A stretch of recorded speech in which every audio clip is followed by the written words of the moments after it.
Hello friends, मैं रानी कुमारी आप सभी का स्वागत करती हूं। हम लोग पढ़ रहे हैं लूसेंट में आज हम लोग संविधान के अनुच्छेद के बारे में पढ़ेंगे।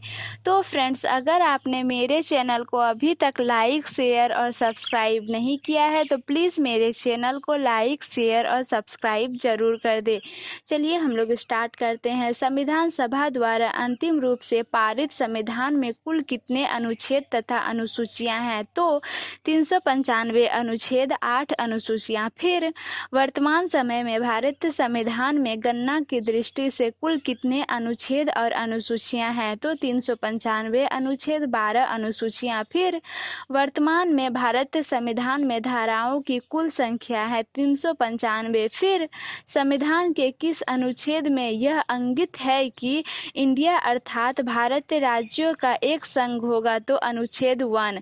फिर संविधान के अनुच्छेद 1 में भारत को क्या कहा गया है? तो राज्यों का संघ। फिर भारतीय संविधान के किन अनुच्छेदों में नागरिकता संबंधी प्रावधान है? तो अनुच्छेद 5 से 11। फिर निम्नलिखित में से किन अनुच्छेदों द्वारा भारतीय संविधान नागरिकों को मूल अधिकार निश्चितता प्रदान करता है? तो अनुच्छेद 12 से 35 तक द्वारा। फिर नौकरियों तथा शैक्षणिक संस्थाओं में समाज के कमजोर वर्ग के लिए आरक्षण उपलब्ध कराने के लिए केंद्र सरकार को संविधान का कौन सा अनुच्छेद अधिकार प्रदान करता है?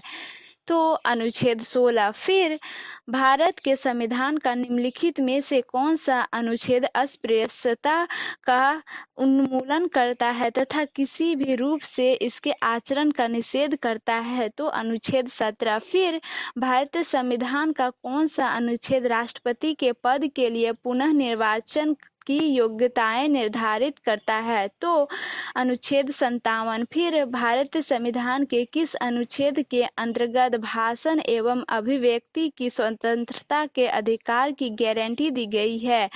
तो अनुच्छेद 19। फिर भारतीय संविधान के किस अनुच्छेद में प्रेस की स्वतंत्रता दी गई है? तो अनुच्छेद 19(1). फिर मौलिक अधिकार के अंतर्गत कौन सा अनुच्छेद बच्चों के शोषण से संबंधित है? तो अनुच्छेद 24।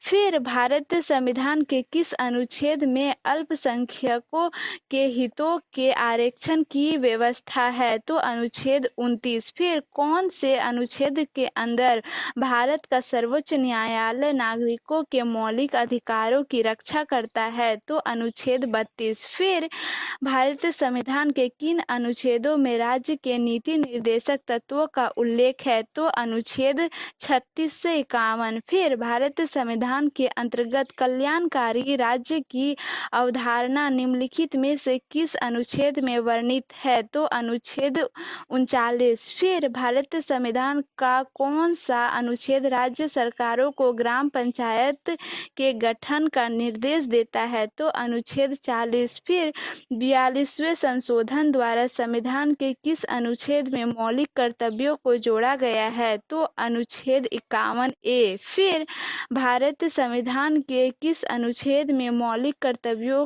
की चर्चा की गई है? तो अनुच्छेद 51(a). आज के लिए यहीं तक, फिर हम लोग मिलते हैं नेक्स्ट वीडियो में। Thanks for watching. जय हिंद।